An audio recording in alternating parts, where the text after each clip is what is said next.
Hallo, ich bin's, Robin, Deutschlehrer mit Core Languages, and today you're looking at a house. That's it. This is a house. Well, I could say this is an old house, or the house is old. And that's pretty much it. There is no other noun in this sentence. This house is old. But watch what happens. I entered the scene. Another noun, in this case a pronoun, enters the scene and does something to the noun that was already there. In this case, the house. I see the house. Congratulations, you just learned another grammatical case in German, namely the accusative, or the case of the direct object. Grammatical cases in German help us demonstrate the relationship between one noun and another noun. In this case, I am a noun or a pronoun, and I'm performing an action. I'm seeing. And the house is the direct recipient of me seeing it. That's unfortunately not where the story ends. In English, we just say, I see the house, and this is the house or a house. Nothing really changes to the articles. In German, the accusative case changes the spelling of the articles, but not for all of them. So in today's video, I'm going to show you how the accusative changes some articles and nouns when you form them in a sentence. So without further ado, los geht's und viel Spaß beim Deutschlernen. The accusative case and the verb haben. The accusative case, or der Akkusativ, only affects masculine nouns. The definite article changes from der to den, and the indefinite article ein for masculine nouns changes to einen. Feminine and neutral nouns do not change. For example, das Mädchen hat einen Rucksack. The girl has a backpack. Rucksack is a masculine noun. Ein Rucksack changes to einen Rucksack. Der Lehrer hat den Laptop. The teacher has the laptop.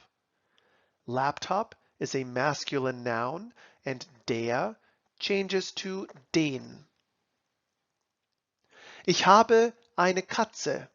I have a cat.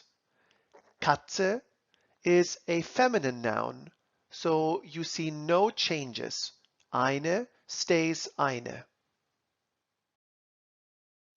The accusative case is mainly used for direct objects and objects of accusative prepositions. A direct object is the noun or pronoun in the sentence that receives the action of the verb. In other words, they are acted upon. For example, die Frau füttert den Hund. The woman feeds the dog. In this example, der Hund, which is a masculine noun, is the direct recipient of the feeding that is performed by the woman, die Frau. It is in the accusative case. Der Hund changes to den Hund.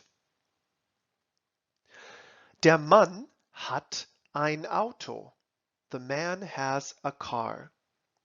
In this example, the car is the direct recipient of the having of it, performed by the man.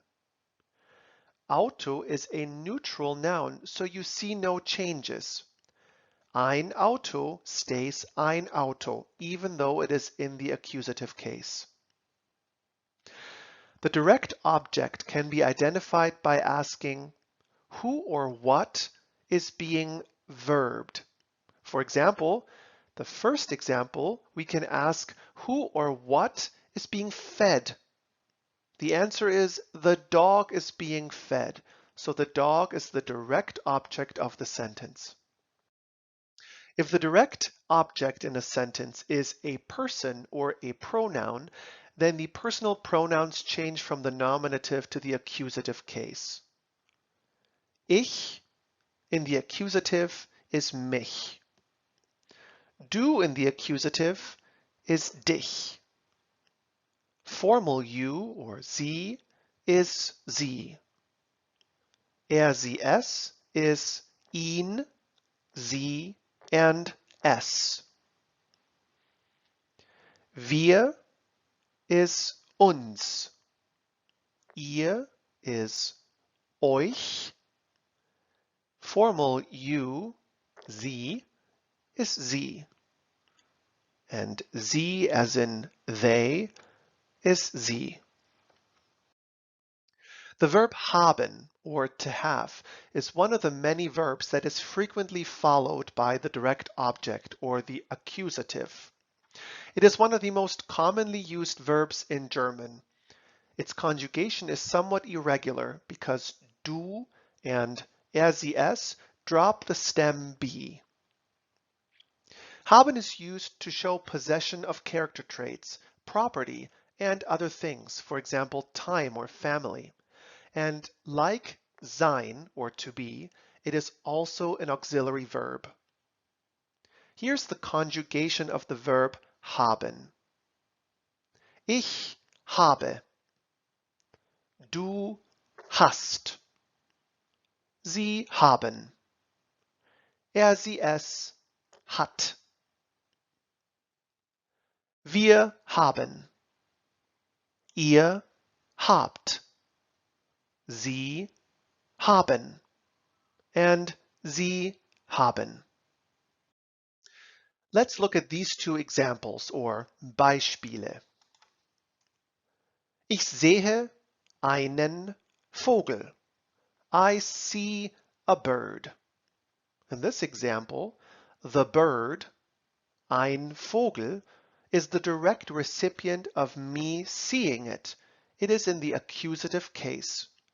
Ein Vogel changes to einen Vogel because Vogel is a masculine noun.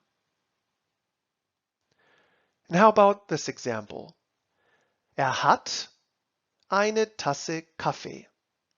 He has a cup of coffee.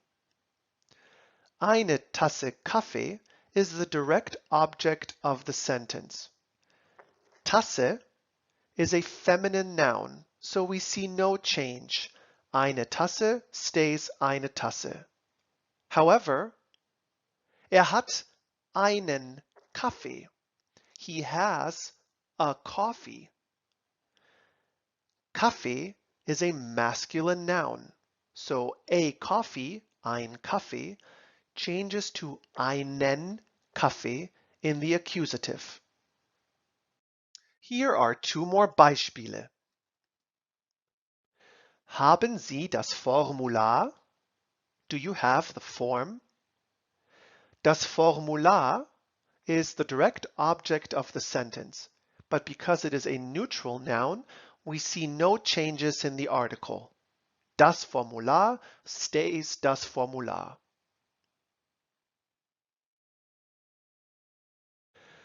Ihr habt Geld, oder? You have money, don't you? Geld is the direct object of the sentence. Das Geld is a neutral noun, and if we were to use an article, we would see no change. In this example, we don't use an article at all. You have money, don't you? Look at the following two examples and try to choose the correct accusative pronoun. Sehen Sie me? Do you see me? I in the accusative is mich. Sehen Sie mich? Do you see me? And how about this example? Ich liebe you guys. I love you guys. You guys in the accusative is euch. Ich liebe euch. And how about these two examples?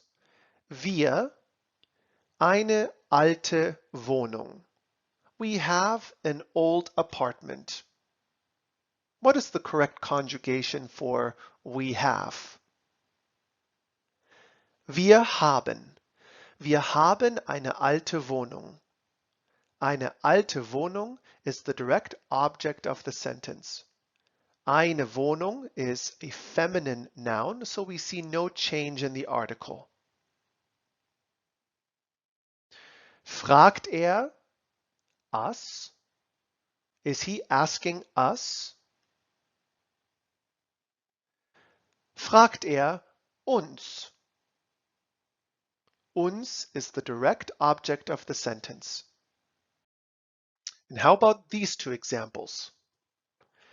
Sie küsst him. She kisses him. The correct accusative pronoun is ihn. Sie küsst ihn. Du eine Gitarre. You have a guitar.